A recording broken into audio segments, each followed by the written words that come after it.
reading and writing and talking about the Civil War, it's hard not to find out about or discuss some of the most famous of those generals, officers on both sides. So on the Union side, of course, we know about Sherman and Grant and Sheridan. And on the South, you all recognize the names of Lee and Jackson and Longstreet and Pickett and Bragg and so on. These were the names you read about in the newspapers, and as news spread throughout the United States, or the states at that time, about what happened in those different battles. They're the ones who signed on the after action reports and were really some of the key factors in deciding what would happen as each of those battles progressed.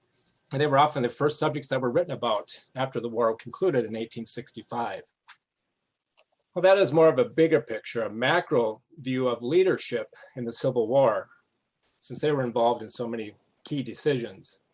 But for every great or higher ranked general in charge of an army or a corps, there were hundreds others who were division commanders or brigade commanders that relayed commands to their regimental colonels and so on down the line to the private.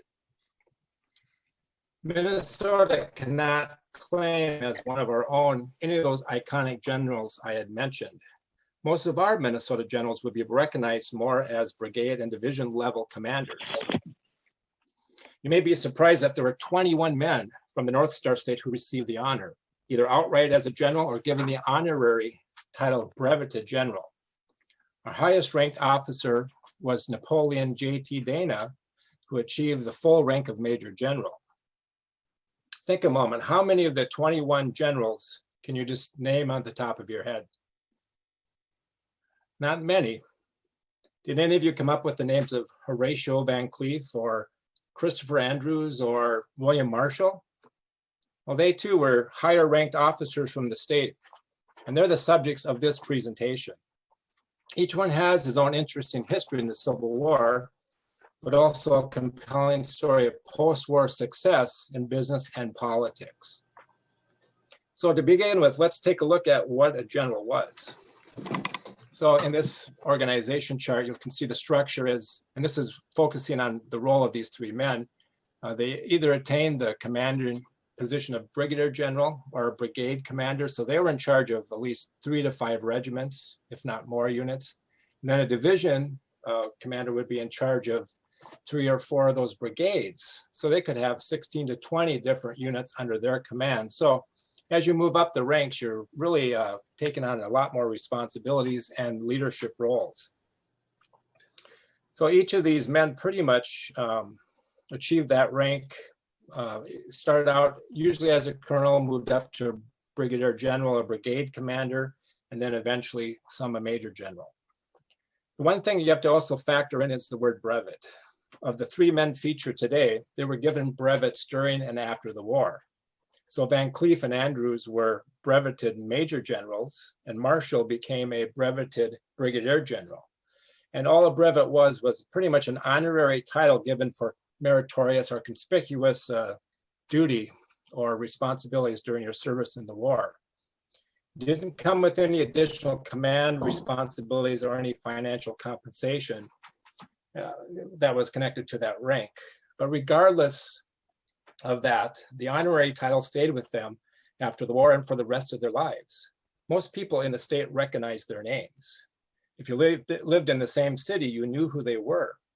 Because of the brevet designation, it was not an uncommon practice to refer to or address these men, even though they might have only attained the rank of colonel, but if breveted, they would often be called general. It was a title of respect and recognition of their service, an honor bestowed only upon a few men. So let's take a look at some of these leaders. Each one started their Civil War service as part of a Minnesota infantry regiment. And I'll be talking about each as their, according to their original regimental designation. Our first subject is Horatio Van Cleef. He was from the 2nd Minnesota.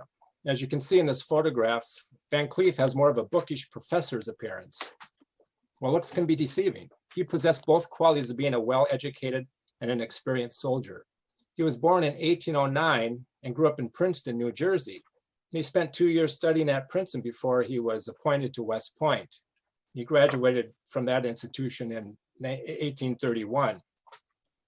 As a second lieutenant, Van Cleef was posted at Fort Howard and Fort Winnebago in Wisconsin and retired from the service in 1836. It was when he was at Fort Winnebago that he met his future wife, Charlotte Wisconsin Van Cleef, or Charlotte Wisconsin Clark at that time. And she is often credited as being the first child white person born in Wisconsin, because her father was part of the 5th Regiment and they were making their way up the Mississippi River to build Fort Snelling. And on the trip there, she was born in Prairie du Chien at Fort Crawford. And so they were married in the 1830s. Once he was out of the military service, he was a teacher in Cincinnati, and then he moved to Michigan to be a farmer. And then he was an engineer for the state of Michigan, and then moved to Minnesota to be a U.S. public surveyor. So when the war began, he was farming in Long Prairie, Minnesota. Anyone with a West Point training or military experience was a valuable asset to lead citizen soldiers into battle. He was appointed the colonel of the 2nd Minnesota Infantry in 1861. He was 52 years old at the time, which, relatively speaking, I'm not speaking for myself because I'm in my 50s, but for a commander at that time during the Civil War, that was fairly old. You have to remember the average age of a Union general throughout the war was 44. So he was considered a relatively older man. But he oversaw the regiment's training at Fort Snelling, and in October 1862 led the unit south to Louisville, Kentucky, and then was assigned to General George Thomas's division as part of the Army of the Ohio. He and his regiment saw their first combat at the Battle of Mill Springs, sometimes called Logan's Crossroads or Fishing Creek, and that took place January 19th, 1862. And it's not, in the scale of Civil War battles, not a huge battle, but it was one of the first pivotal Union victories of the Civil War for the Union Army, for the North. And so what you see here is the 2nd Minnesota highlighted, circled, and they were brought in as kind of a relief regiment to the 10th Indiana, who had first encountered the Confederate forces. They were running low of ammunition, fell back, and then the 2nd Minnesota took over their position in line. And they were behind a wooden rail fence. So if you know anything about this battle, you've heard the phrase fog of war. Well, this was the fog of battle. It was a dreary, kind of a drizzly, foggy day. So these soldiers could barely see hundreds of yards in front of them. So you combine the fog with the smoke being brought by the gunfire. It was kind of a confusing battle. It was hard to see friend from foe. So when the 2nd Minnesota got to that fence line, they could see off kind of in a break of that fog, an advancing line of Confederate troops. So they fired upon them. Well, they didn't realize that was the 2nd rank of Confederates that were moving toward that fence line. The 1st rank was right on the other side of the fence. They had been laying down. And once the 2nd Minnesota let out the first volley, those men stood up, and then you basically had a hand-to-hand fight between these two, a Tennessee regiment, these Minnesota men. They're running their gun barrels with the bayonets through the fence rails. Hundreds of men were wounded, mostly superficial, but if you read some of the reports, a lot of those men had hand injuries just because of all those knives sliding through those fences. And the 2nd Minnesota helped change the battle. They were one of the forces that was credited as helping win that victory for the Union Army that day. Because of that success, in March of 1862, Van Cleef was promoted to a brigadier general. He was assigned to the 14th Brigade of the 5th Division of the Army of the Cumberland. And by the time of Perryville, which took place in October later that year, he was in charge of division. So by the time of this battle to October, span about 8 months, he was now from being a regimental commander to a division commander. And by the time of the Battle of Stones River, which took place December 31st, 1862 through January 2nd of 1863, the Army was reorganized, and Van Cleef and his division became part of the 14th Army Corps in the Army of the Cumberland under General Rosecrans. And at that battle, Van Cleef, and this is a lot going on here, but this is showing the first day of that battle. And this Rosecrans strategy was he was going to attack the right of the Confederate forces, the right of the Confederate flank.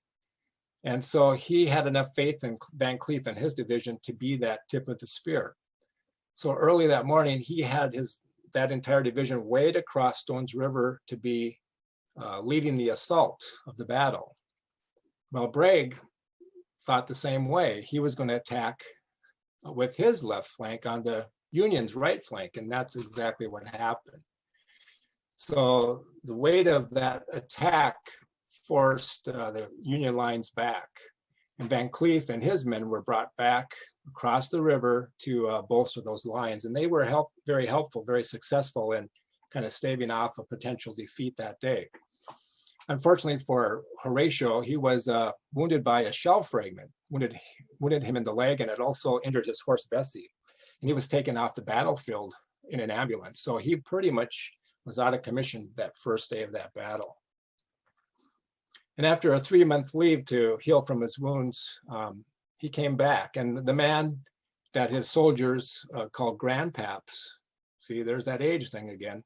When he returned to his division in Murfreesboro, he was greeted by them in their best dress uniforms in a passing review.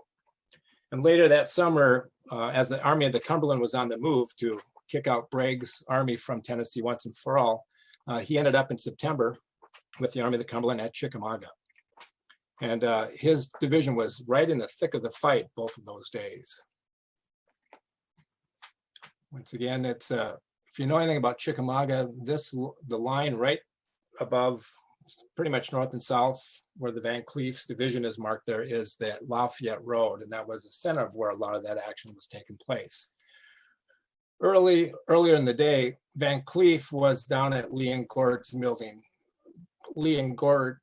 mill, and they were brought into the fight because the Confederates were basically having a rolling assault. Wave after wave of units were kind of rolling from the north to the south, and the Union line needed to be bolstered on that, what would be the right flank. And so Van Cleef and his division were pulled into the battle. And they fought for a couple of hours, but didn't behave very well by the end of the day. A lot of the men started retreating. Van Cleef had lost control of his division. And part of that was they were being overwhelmed by Hood's forces as they were advancing into that part of the Union line.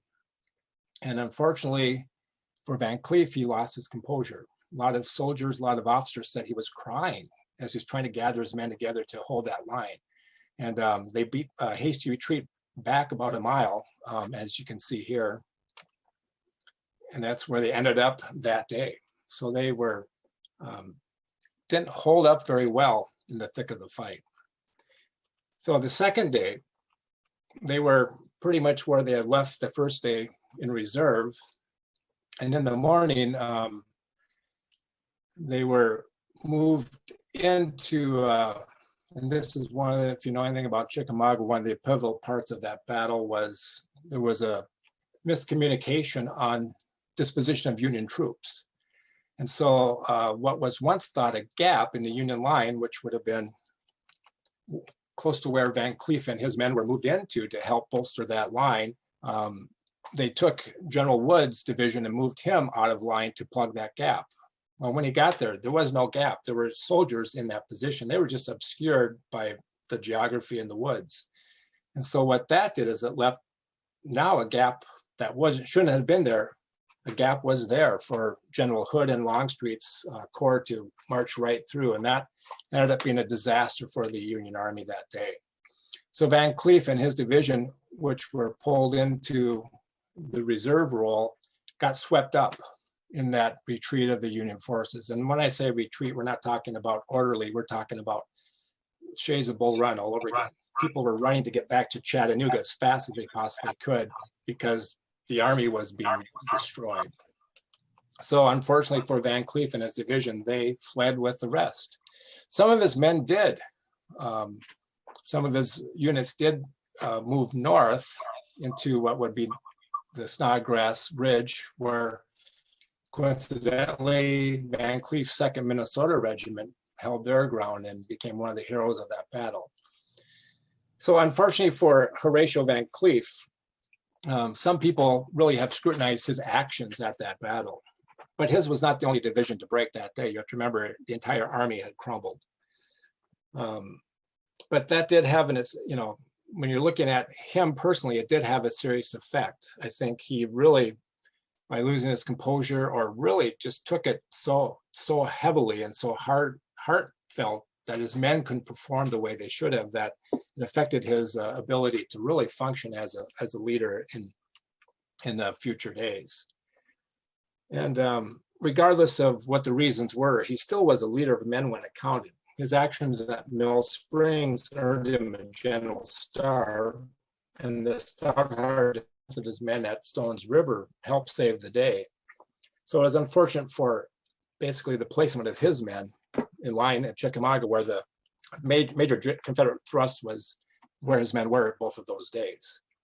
So at age 54, one also has to consider if the hard campaigning, he had been ill several of the days during that march, still might have had some lingering effects from his wound a few months earlier. So I think it was hard for him to feel like he could still command. So it's not really sure. I've never found any information exactly what happened, if it was by his own choice or if he was formally ordered to not be in a field commander anymore.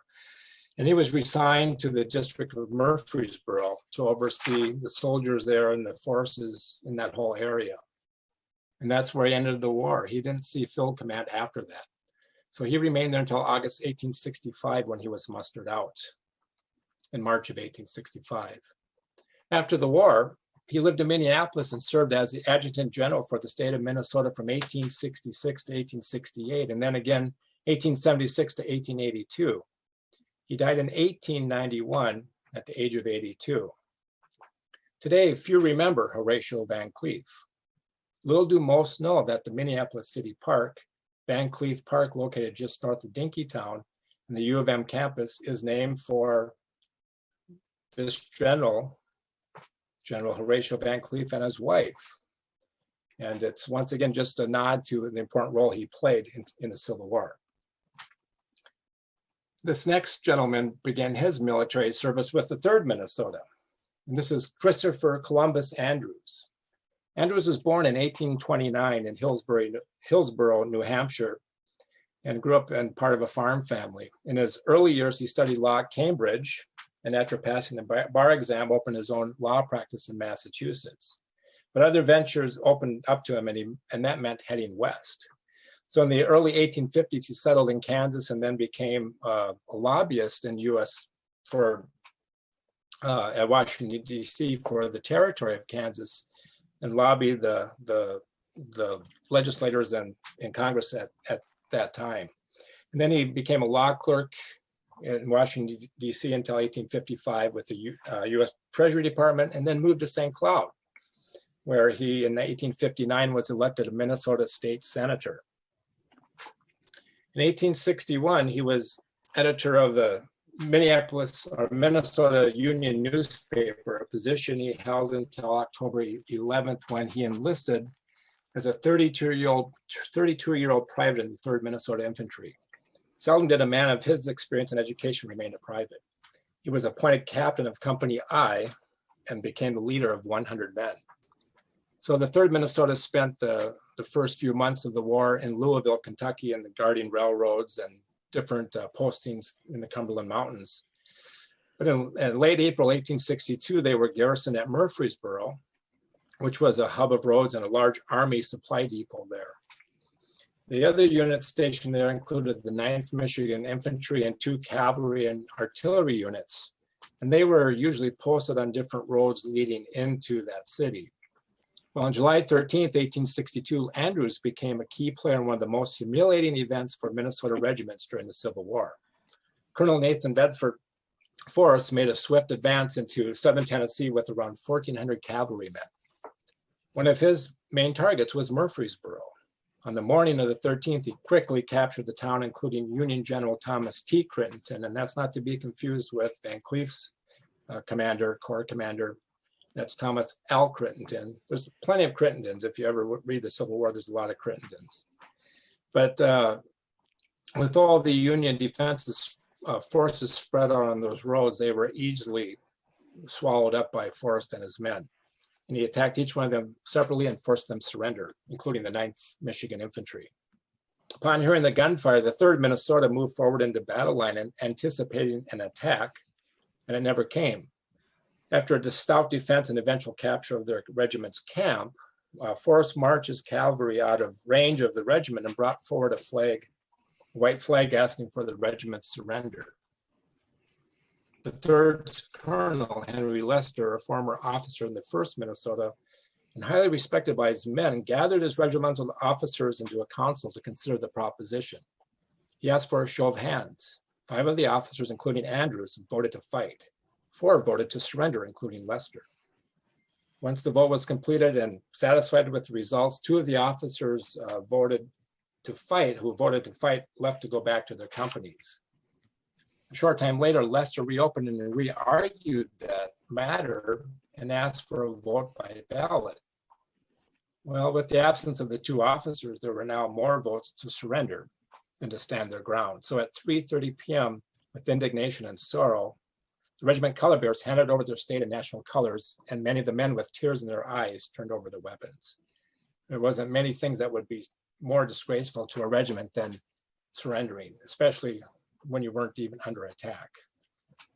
Well, you have to remember, Colonel Lester was duped by one of the masters of deception. Forrest was astute enough to not attack the 3rd Minnesota because he knew he probably would have taken a licking with that many troops to defend that ground.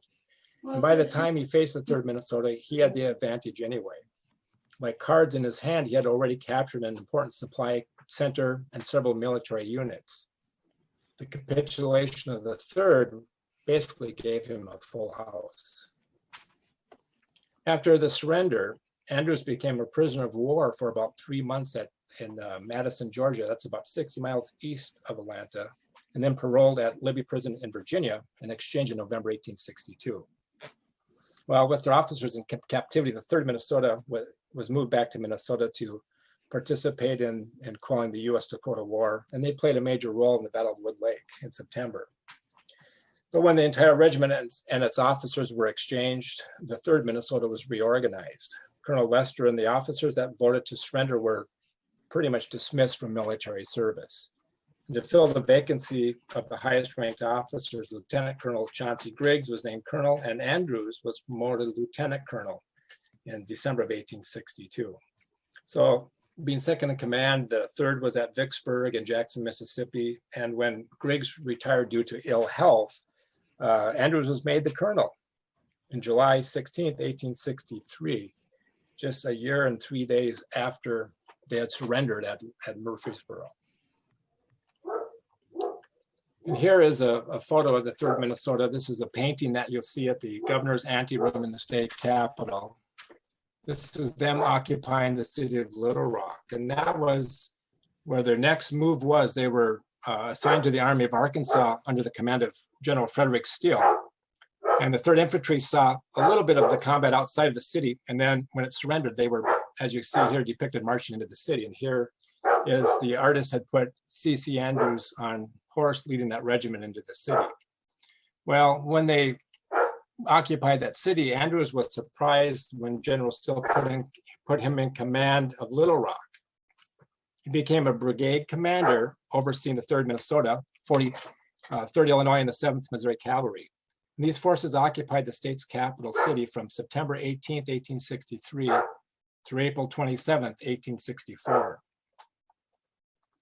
And the respect shown by the colonel and the men under his command to the citizens of Little Rock contributed to developing a strong sentiment of loyalty to the Union. In early January of 1864, citizens of the state took initiative to create a new state constitution, which was highly supported by Andrews.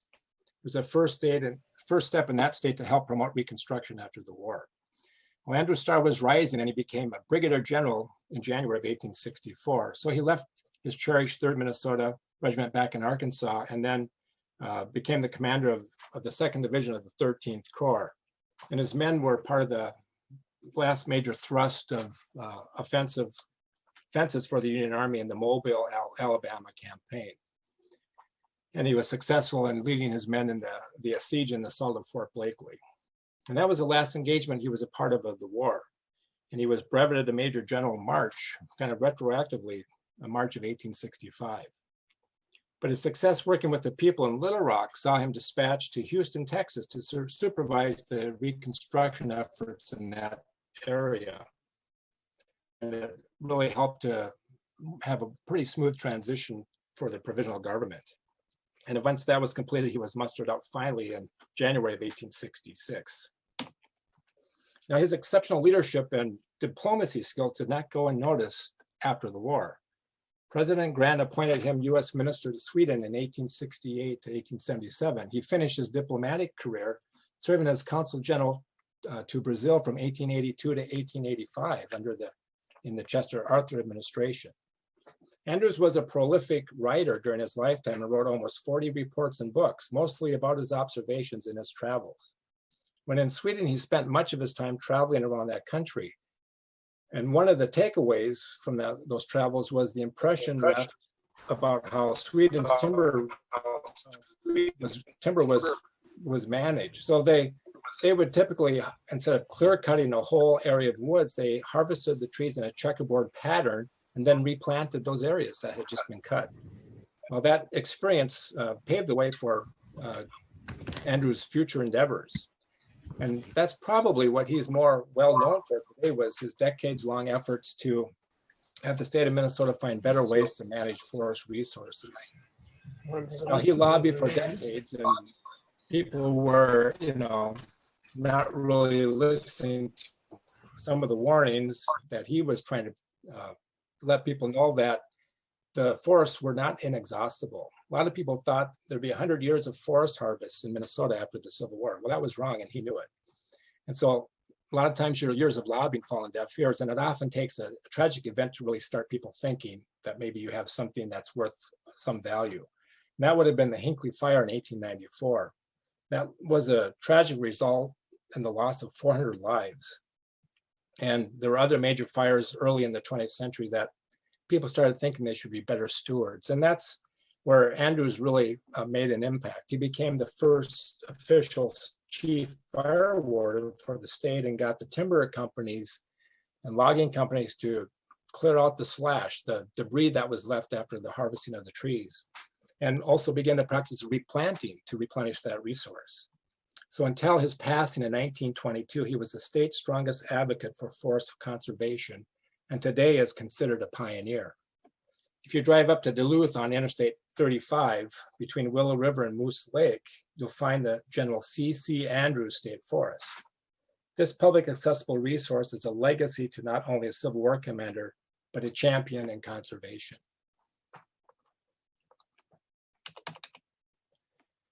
Our next person is William Marshall. He was a Missourian. He was a Southerner who moved to Minnesota. But it took a while to get here. He grew up in Illinois and then with his brother moved to Galena when he was 16 years old to work in the lead mines. It was there he learned to be a surveyor. And then he moved to Wisconsin in 1848, ran for their assembly, won the seat, but then he never got the election certificate because it was contested. The opponent said he didn't live in the district, which was true. So he couldn't serve in the legislature, but that early venture into politics bode him well the rest of his life. In 1849, he moved to St. Anthony and started a hardware store and then surveyed the town of St. Anthony. So he was the one who laid out that town.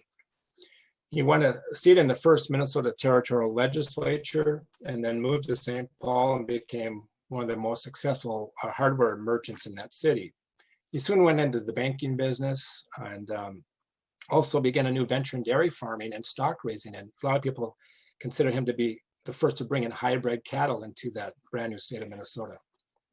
While he was busy carving a niche in all these multiple business ventures, he also had a significant role in creating a new anti-slavery party in the state.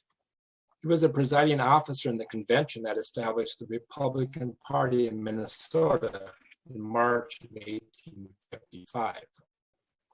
By the time the war was just beginning, he ventured into the newspaper business and ran the St. Paul Press, which was a Republican Party organ. and was a fervent supporter of Ramsey, and really helped him move forward in his political career. Ramsey became a U.S. senator with the support of this paper and many others in the state.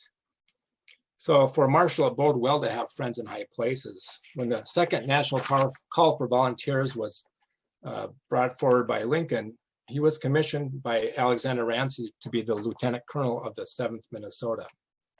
And that was on August 28, 1862. Well, the newly commissioned officer didn't have much time to acclimate and become comfortable to his new military appointment. His first duty was to lead a partially filled ranks of the 7th Minnesota Infantry up the Minnesota River Valley as part of Henry Sibley's expedition to protect the settlers and end the U.S.-Dakota War. And he was part of the relief party that relieved the beleaguered soldiers at the Battle of Birch Coulee, and then later on was a pivotal part of the Battle of Wood Lake, where his men made a charge that helped seal the deal for the soldiers that day. And then he served on the military commission. That was the judge. He served as a judge for the military tribunal, or the trials for the Dakota combatants, in November. And as you know, a lot of you know, there were over 300 Dakota men slated for execution. Only 38 of those were hanged. Most of them received pardons, but even with the pardon, they spent some significant jail time, prison time. And then he led the remnant to the over 2,000 Dakota women, men, and children, and the elderly to Fort Snelling, where they were interred until they were moved to the reservation lands in 1863 in South Dakota.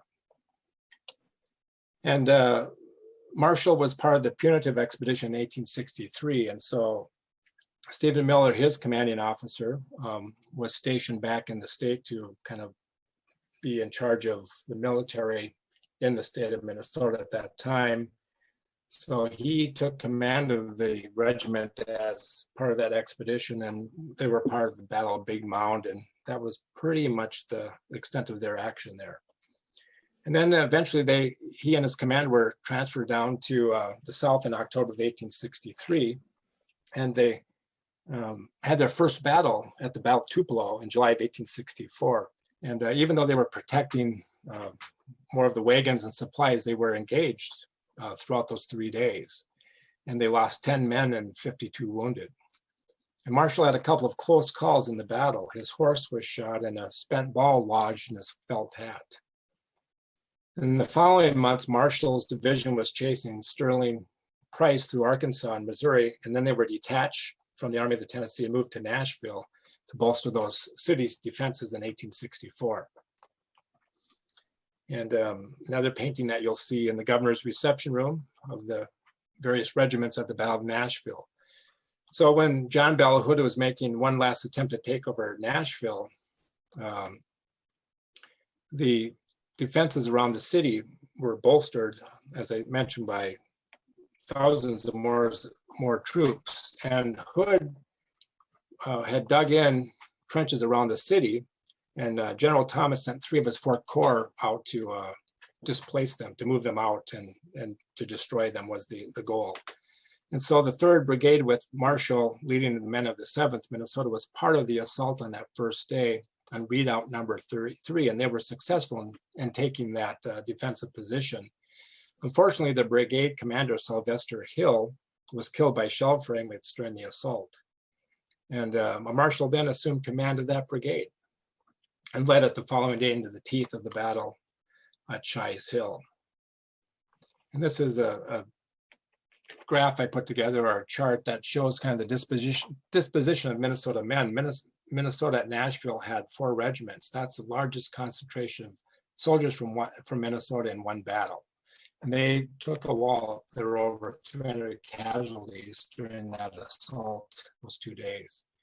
And the 7th Minnesota, under now control or command of Marshall, is on the far left of where they encountered those Confederates on the part of Shies Hill. So as he led the assault, it was basically going 400 yards through muddy cornfields under withering rifle fire and artillery fire. And they captured those Confederate positions and also captured several artillery pieces and hundreds of prisoners. And during the assault, Marshall was one of the few officers who rode his horse, Don, in the charge, and one of the few who made it across the 400 yards without losing his mount. When he and his men reached the Confederate trenches and the enemy was in retreat, he rode forward and captured a rebel artilleryman. And as at the end of that encounter, one of his men came up to him and kind of scolded him that he shouldn't, expose himself so much. The captured Confederate officer overheard the remarks and said, "Hell, any man that's brave enough to ride a horse across that field will never be killed." So Marshall was lucky that day in battle. At least he dodged enough bullets to survive without a serious injury. Good example of that luck took place when they were waiting for the assault to begin. The colonel had doubled up his leather gauntlets and placed them in his coat, in his uniform, and the mini ball smacked into his chest, but the glove stopped the bullet and probably saved his life. Following that success at Nashville, Marshall and his brigade moved with other armies, Union armies down into Alabama, and were also part of that Mobile campaign in March of 1865. But eventually, luck does change, and Marshall's luck did change on that march. If you're a brigade commander, you're in the front of your brigade as you're marching down the roads or in column. And that's where he was. And his old regiment, the 7th Minnesota, was farther back in the column. And they could hear a gunfire in the front of the line or the front of the column. And as they marched to close to that location where they heard the gunfire, they could see a group of men around Colonel Marshall. William Marshall was leaning up against a tree, bleeding from his neck. And he was shot by a sharpshooter. And the bullet went into his neck and exited out near the spinal cord. So the brigade, and in particular the men from the 7th Minnesota, they knew the war was wrapping up. And so for them to have this beloved officer probably going to die just a few weeks from the end of the war was really hard for them to take. It was something that they lamented, that loss. Well, about a half hour later, as they continued that march, they could hear cheers from farther back in the column. And a moment later, here came Marshall on his horse, Don, with a bandage around his neck and moved right back to the head of the column. So when they made camp that night, every man from the brigade walked to his tent where he was sitting on his stool and congratulated him for being alive, and no doubt to shake the hand of one of the gamest men they ever know or had ever known. So as with Christopher Andrews, the Mobile campaign was the last engagement Marshall would be a part of. He received his brevet as a brigadier general in March of 1865, and mustered out at Fort Snelling in August of 1865. Well, his experience leading men served him well for the next chapter of his life. He wouldn't command several hundred men, but 400,000 people in the state of Minnesota. He became the 5th governor of our state in 1866 and served until 1870. He had 2 terms. You have to remember back then, governor's terms were only 2 years at a time. He was the second of 8 Civil War veterans to serve in that office. Stephen Miller was number 1. He had achieved some notable victories in his political career. In 1868, he was successful in persuading voters to change the state constitution to allow African Americans, and these would be African American men, the right to vote. And the economy boomed. The state's population doubled. And when he left the state as the governor, he left it better than when he started. As his political career ended, he went back into business as a banker, and then eventually had some pretty big farm enterprises in Roseville, Minnesota. But in the 1890s, his health was deteriorating, and so he moved to California to hopefully regain that health. But he never did. He passed away there in 1896. Unlike the others, his legacy is more evident in the place names of the state. Marshall County and the city were named in his honor. One more interesting chapter in his life is Marshall's horse, Don. He came back with William Marshall to Minnesota and was a treasured companion. He, like other officers during the war, relied on the horse to accomplish their work. So if you want to know how important that was, you can see Don today. He's buried in Roselawn Cemetery. And that was one of the conditions when Marshall sold that farmland is Don, who had died before that purchase took place, was buried in the pasture. And Marshall said, "You cannot remove my horse." So if you want to go see Don, his war horse, go to the northwest corner of Roselawn Cemetery. And kind of incidentally too, Horatio Van Cleef brought his horse Bessie back home with him too. And she's buried in his front yard, or basically in front of a barn that they had built on the corners of 5th Street and 5th Avenue in Southeast Minneapolis.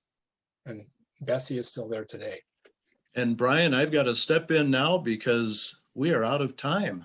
Okay, I figured But so. I would encourage all of you to visit the Minnesota State Capitol in the future and learn about these sorts of stories and plenty other really good Civil War stories. I know Brian, as a Civil War enthusiast, does tend to skew some of the presentations in that direction.